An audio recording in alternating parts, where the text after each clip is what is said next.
In this video, I'm going to share with you the 6 simple hacks to remember everything you read. Now, we all want to read more, we all want to learn more information, but we also want to put it into practice. And when we remember what we read, we can actually start to experience those benefits. Now, I didn't always love reading. When I was growing up, I used to love playing video games, I used to love playing sports, I used to like listening to music and maybe playing around with a few instruments when I could, but I didn't always love reading. And now I realize it's because I was always exposed to lots of fiction books. At school, we were taught to read fiction books. At college, it was all about fiction books. And I realized for me, I really gravitated towards non-fiction books. Autobiographies, biographies, and self-help books. I grew up in a house where my father was either reading the Bhagavad Gita, a book by Deepak Chopra, Jim Rohn, or Tony Robbins, and so I was surrounded by these wisdom books, and that's where I found my love for reading, learning, and growing. One of the things I fell in love with about non-fiction books is that you didn't just read them, you could study them, you could analyze them, you could extrapolate lessons and practical action steps that would transform your life. And I really feel that I've been a student of these books for over the last 16 to 18 years of my life, and they have made a huge difference. Today, I'm going to walk you through 3 of my favorite books and my 6 simple hacks to remember everything you read, put it into practice, and you'll see the benefits. I recall the time I first started taking notes. I'd carry Post-it notes with me everywhere. I'd be sticking them up wherever I go. I would write notes, repeat them, read them, remember them, so that I could constantly refocus my mind onto what mattered most. So the first step is getting all of your study equipment. The amount of times I haven't taken notes because my mind has convinced me that I don't have the right pen, I don't have the right notebook, and all of a sudden now instead of reading, you're scrolling on social media. I really believe that having the perfect notepad with beautiful thick paper so that it can really be something that you can hold on to, think about, scribble over. I love using my stack of Sharpies. You can get them in all the different colors if that's what you need. And of course, you need your trusted Post-it notes.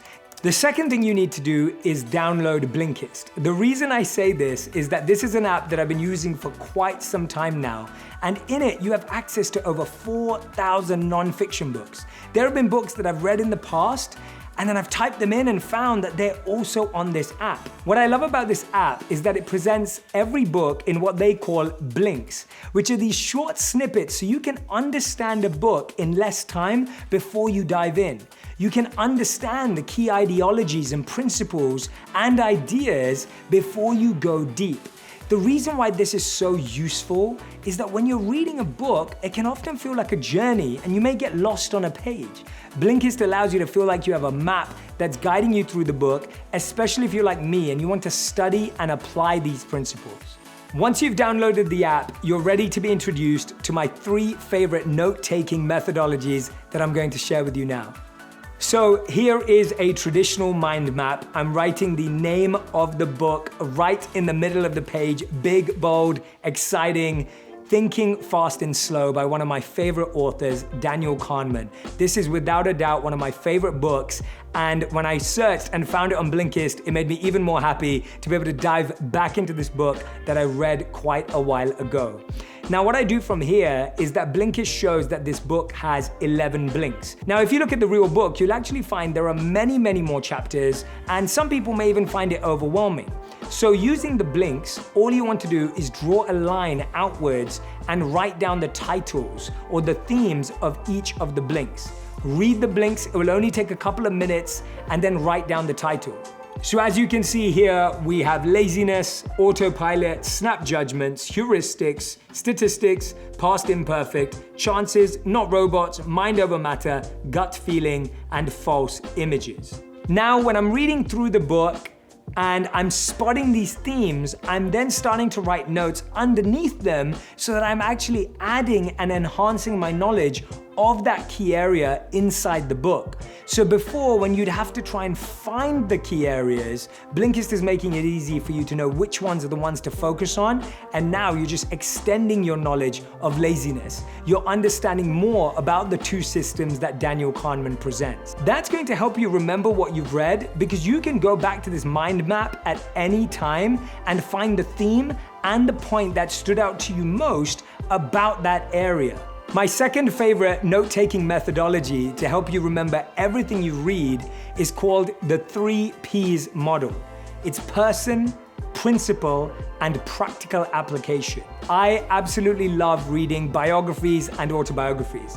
One of my favorite biographies is by Walter Isaacson, and it's Steve Jobs' biography. If you haven't read it, you have to go and check it out. And again, when I typed it on Blinkist, I was so happy to see that there's such an incredible breakdown of one of my favorite books. The 3 Ps methodology is fantastic for biographies and autobiographies because it helps you learn from people. I think it's so important to learn from the lives of people that inspire us, the people that we admire, the people that we're intrigued by, because guess what? At one point, you're going to fail just like them, and then you can think about what they did. At one point, you're going to have things happen to you that you didn't plan for, and you'll need to know how to deal with uncertainty and discomfort just like they did. So in this methodology, what you want to write down first is the person who's being affected.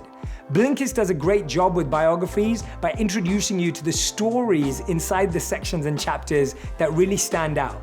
As you can see here, I picked out one of the main sections where a handyman father and a prankster best friend actually introduced Steve Jobs to what becomes one of the biggest parts of his careers.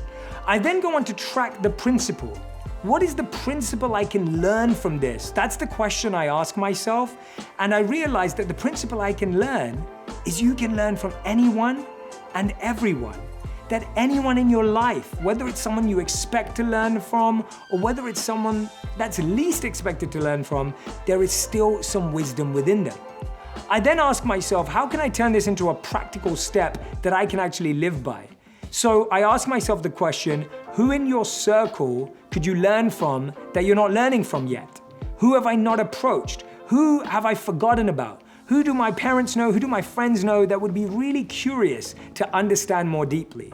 On the second line, you can see how I focused in on one of my favorite parts of Steve Jobs' journey, which is his spiritual seeking path. Now, when you read the book, you'll hear some amazing stories about his interactions with monasteries, interactions with spiritual people. And so I thought this is a really important point that I'd like to highlight. So the person he's connecting with is spiritual people. The second area is the principle that I learned from this. And this is truly something I've learned from studying the lives of Steve Jobs, that he was able to bring together spirituality and strategy.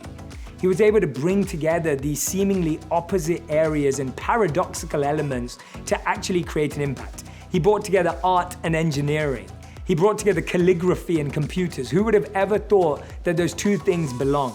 So then after understanding the principle, I ask myself, what is the practical application for this? In other words, how do I actually live this? And the answer is simple. It's asking the question, how do I add spirituality to my work? Or how do I look at the opposite of what I think my work is about to find new inspiration? And on the final line, there's a story about Steve Jobs himself and how he discovered the name Apple when he was visiting a farm. This was such a revelation because we often wonder where these names come from. And when I discovered that by looking through the app, I was reading the section and I realized that the principle here was travel, being able to explore new things. Now, when we hear about travel, we often think we have to go somewhere exotic, somewhere far, somewhere where we can discover a new culture, a new tribe, a new language. Steve Jobs found the name at an apple farm. So the practical application is looking on the map of your area, maybe even just randomly taking a Sharpie and picking a point and going, where's somewhere near me that I haven't visited yet? My wife and I did this recently where we went to a place called Temecula. Now, when I told my family and friends in the LA area that I was going to Temecula, they were like, why are you going to Temecula? Supposedly they didn't know why anyone would visit there. Me and my wife and our friends that we went with had the best time. We e-biked around for around 2 hours. We went to an olive oil tasting and even went on a hot air balloon ride. It was an amazing experience, and it was only an hour and a half drive away from where we live. And who would have thought that we discovered something new there? That's how I turn a person's experience into a principle and into a practical application. I then write the practical application onto Post-it notes and stick them at different places around my home so that I can remember what I've read and put it into practice in my life. And that's what you'll find. When what you read transforms the way you live, you're truly remembering it. It's not just a mental activity of memory. It's a thing about your energy. It's how you're actually living that matters. The final methodology on how to remember everything you've read is almost like a SWOT analysis, a strengths and opportunities analysis. And this works best for books that have 4 key areas to look in. So I use this for a book called Wherever You Go, There You Are. It's a classic, a must read. And mindfulness and meditation are beautifully explained in this book and how they differ. What I also loved is that this book shared the opportunities of how to bring mindfulness and meditation into my life and the weaknesses or the challenges that might arise. So if you're looking at a book that's going to give you habits or tactics to use, this is a great methodology. I really hope that you're going to try out one of these 3 methodologies to help you remember everything you've read. But here's my last idea that I want to share with you. Share what you're learning. If you read something that moved you, tell a friend. If you heard something that had an impact on you, tell a friend. When you share and repeat these lessons, you remember them, and most importantly, you're reminded to live them. This video was brought to you by Blinkist. Right now, Blinkist has a special offer just for our audience. Go to Blinkist.com/JShetty to start your free 7-day trial and get 25% off a Blinkist premium membership. That's Blinkist, spelled Blinkist.com/JShetty to get a 25% off and a 7-day free trial. And I'm so excited for you to remember everything you read.